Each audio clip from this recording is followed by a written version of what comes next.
local CUPE members rally outside Job Minister Patty Hajdu's office as Air Canada flight attendants defy her government's back-to-work order. Good evening. I'm Haley Perot alongside Ryan Bonazzo. Thank you for joining us. Union leaders in Thunder Bay are calling it an attack on workers' rights and free collective bargaining. The protest this afternoon was meant to send a message to Hajdu about the order she issued this weekend, mere hours after the flight attendants went on strike. They say the government should let Air Canada employees and the airline return to the table to negotiate a fair deal. Justin Hardy reports. CUPE members were joined by the District Labour Council and other local union organizations to protest outside Minister Patty Hajdu's constituency office. They say workers have the right to strike and that Hajdu's back-to-work order undermines the bargaining process. CUPE National Staff Rep Devin Clausen says they just want a fair shot. We want a fair negotiated collective agreement. Obviously, when the government intervenes and interjects in that process, it hinders their ability to negotiate freely. And it's really important for the workers to be able to negotiate freely, being able to exercise their rights and being able to strike. And we think that the government shouldn't intervene with that and allow the process to play out as it should. Hajdu's back-to-work order came within 20 hours of the start of the strike action. These types of orders are meant to be used to maintain or secure industrial peace. Thunder Bay and District Labour Council President Carlos Santander Maturana says Hajdu is using it to side with business interests instead of supporting local workers. I would like to see Patty Hajdu office respect the free collective bargaining process and try to force the two parties to negotiate an agreement. And if she is so concerned about the implication for the business community, and clearly so, she is on the side of business, well, she should try to negotiate the two parts coming together to negotiate a fair agreement without any disruptions. As the strike continues, regardless of the back-to-work order, Air Canada travelers, including those in Thunder Bay, are seeing cancellations on all flights with the company. Justin Hardy, TBT News. And just a short time ago, Jobs Minister Patty Hajdu posted on social media saying that she is ordering a probe immediately into allegations of unpaid work in the airline sector. She says nobody should be expected to work for free. All right, well, there's no Thunder Bay City Council meeting this week as many council members and administrators are attending the annual Association of Municipalities of Ontario conference in Ottawa. Today, the AMO delegates were addressed by Premier Doug Ford, who spoke about that subway car contract that's being sole sourced to Alstom. On Friday, the TTC announced that it's been given the go-ahead to award the huge project directly to the company. The decision came after all three levels of government agreed to forego a tendering process due to U.S. tariffs. The work is much needed for the Thunder Bay plant, which recently laid off more than 200 uniform members due to a lack of contracts. Local officials say they've been told the job to build 70 subway trains consisting of 420 cars will be split between Alstom's facilities in Thunder Bay and Kingston. But Ford didn't mention Kingston when he highlighted the contract at AMO. And I'm going to give a shout out here. I want to thank Mayor Chow in particular for her leadership. Together with the federal government, the province, and the city are spending $2.3 billion on new subway cars for Line 2 in Toronto. And just last week, we announced that these trains will be built through a contract with Alstom in Thunder Bay. So that is amazing how the city like Toronto is supporting the people in Thunder Bay so that Ontario tax dollars are supporting Ontario workers. The Brodie Library is still on track to reopen on September 2nd after closing in early June for renovations. The changes focus on improving safety measures at the branch, including having a full-time security guard on site and rearranging the floor plan. Jessica Clement has the details. Renovations at the Brodie Library branch have been going smoothly, with the library on time to meet its September 2nd opening deadline.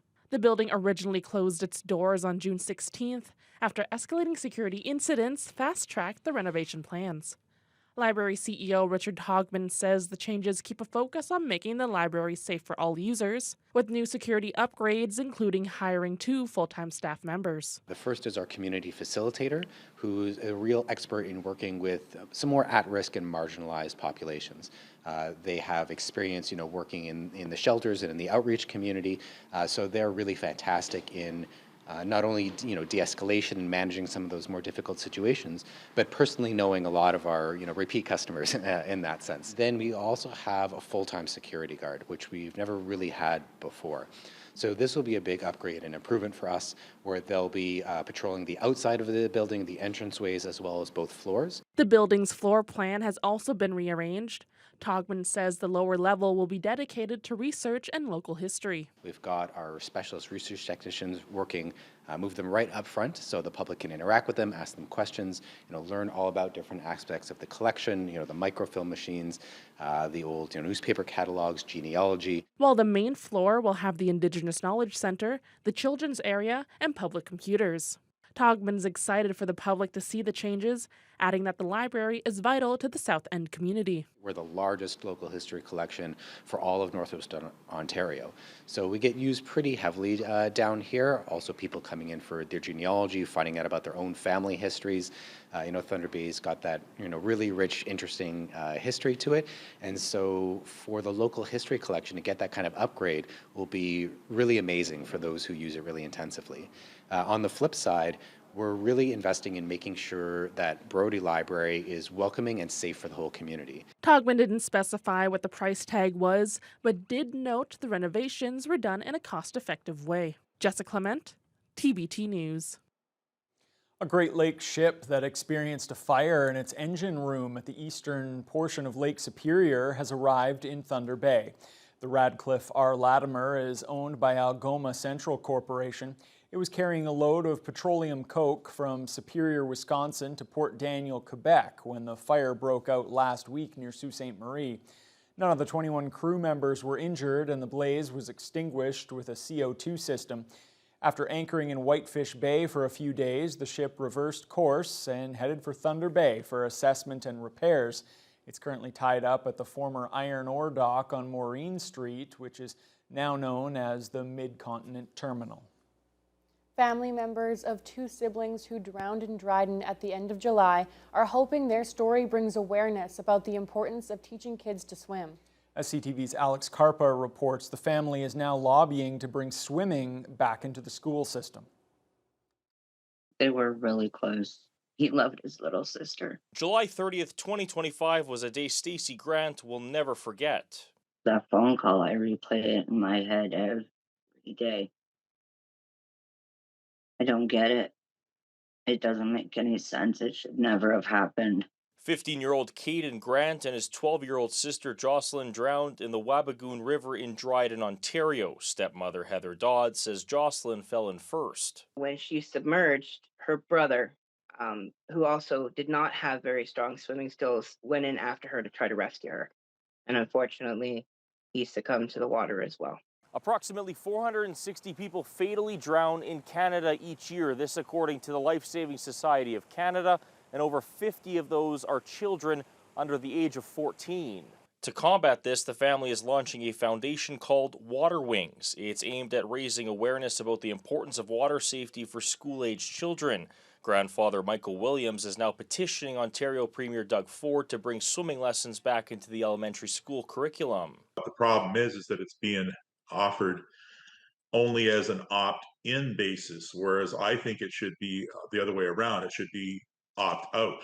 So it should be a negative option. So schools have to do it unless they have a valid reason why they can't do it. Heather says she will do anything she can to bring forth awareness. You don't want to be in our position. You don't want to ever feel what we feel. Stacey, Heather, and Michael are hoping their family's story will help prevent future tragedies so others won't have to go through the same grief they are currently experiencing. Alex Carpa, CTV News, Winnipeg.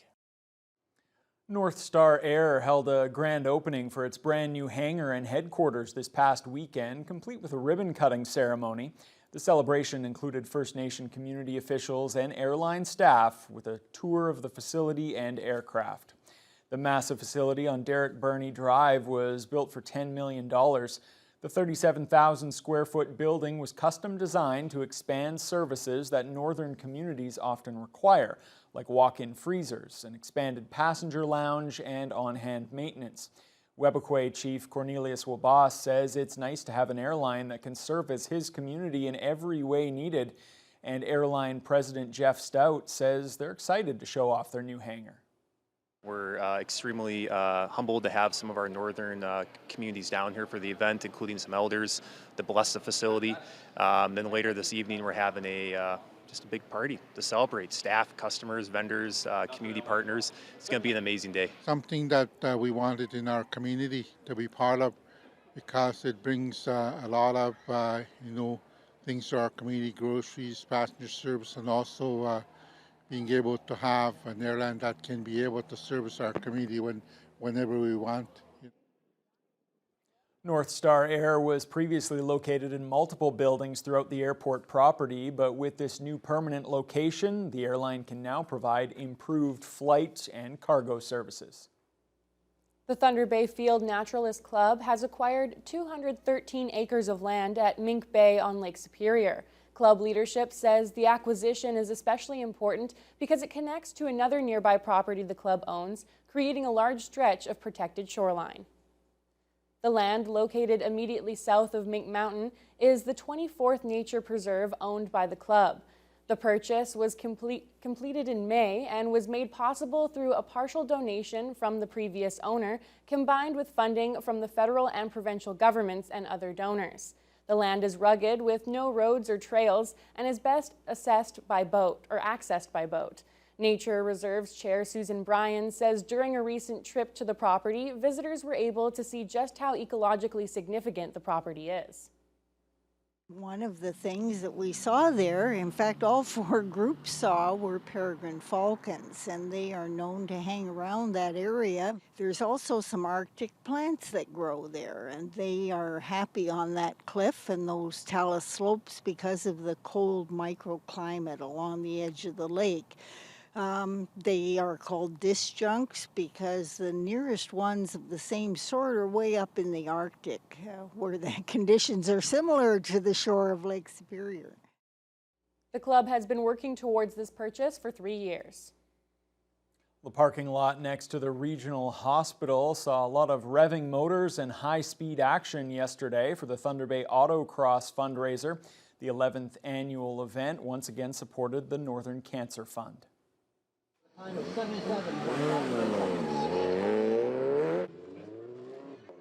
About 20 racers took part this year, dodging the pylons and speeding around the race course set up behind the medical building at 1080 Oliver Road. Some of the vehicles are factory models, while others are specifically modified for this type of racing. The cars went one at a time, with the electronic scoring system keeping track of their times. The racers were penalized 2 seconds for every time they hit a pylon. President of Thunder Bay Auto Sport Club, Gary Adamko, says the course featured a lot of tight turns and slaloming with straight stretches, allowing the cars to accelerate and reach speeds of 60 to 80 kilometers an hour. So we're doing an autocross. Our members are asked to go out and do paper pledges. We also have e-pledge. And over time, we've been able to raise a little over, well, we're getting close to $90,000 with this event. And it's just anything we can do to help out with cancer, because everybody's been touched by it. I lost my father X years ago to it. And so, yeah, our club, anything we can do to help on cancer, we're here. Adamko says this year's event raised just over $5,900 for the Northern Cancer Fund, with help from the many sponsors that were on hand supporting the races. The 135th Murillo Fair has wrapped up a very successful year. Officials with the Oliver Agricultural Society say the fair had more of everything this time around, including a record-setting number of attendees on the final day yesterday. Emma Chilton was there. Murillo Fairgrounds was a hub for excitement over the weekend, with midway rides, agriculture events, and live entertainment.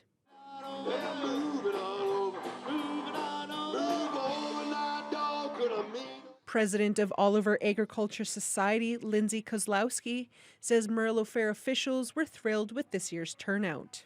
Sunday was even busier than Saturday, which is very different for us. So most of the vendors sold out of all their items, and most of the people were very, very happy, and we're ecstatic that it was such a successful event. Lawnmower racing was an exciting highlight, with the Outlaws Sunday division winner being two-time winner Brianna Audette. Brianna smoked her competition, leaving them in the dust.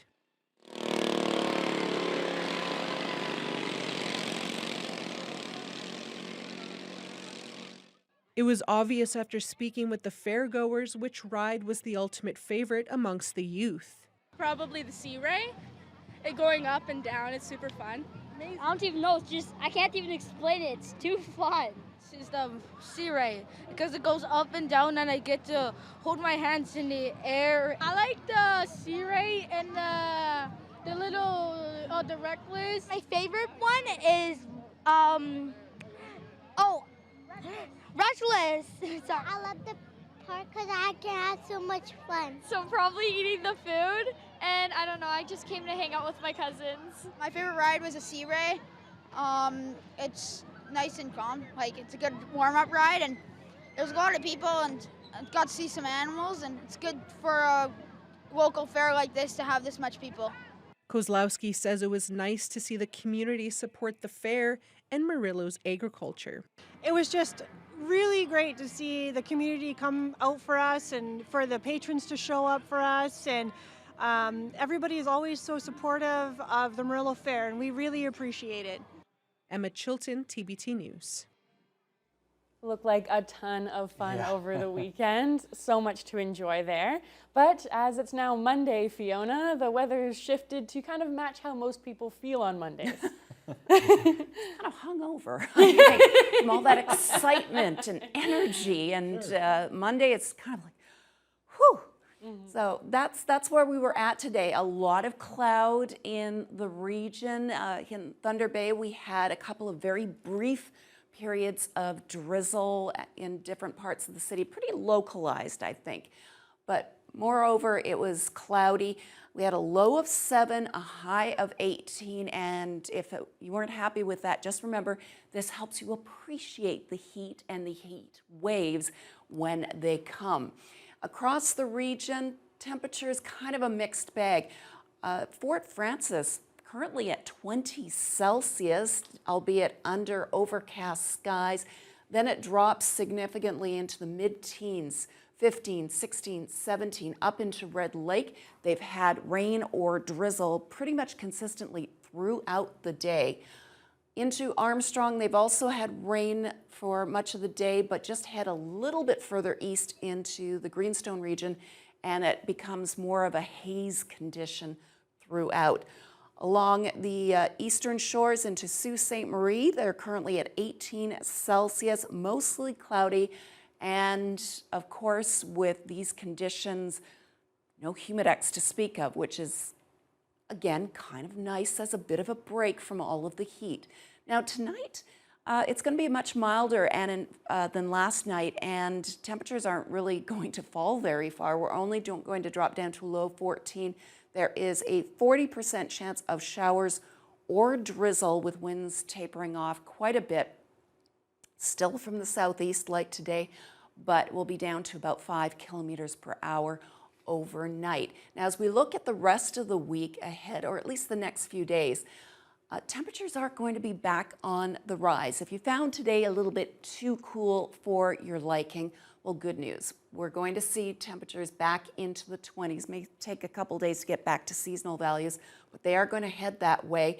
There is still a risk of rain for tomorrow. The rain we see tonight lingering a little bit in many regions of northwestern Ontario, but it will also dry out as we head into midweek. So a couple more days, we're going to be back into these warm temperatures.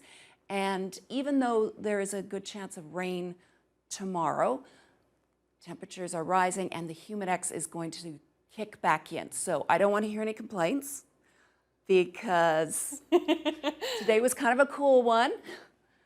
But You're talking to Haley, the clearly. humid I'm cheerful. Yeah, because Ryan, you never complain about the weather. I've to me. never complained once. It's never happened about the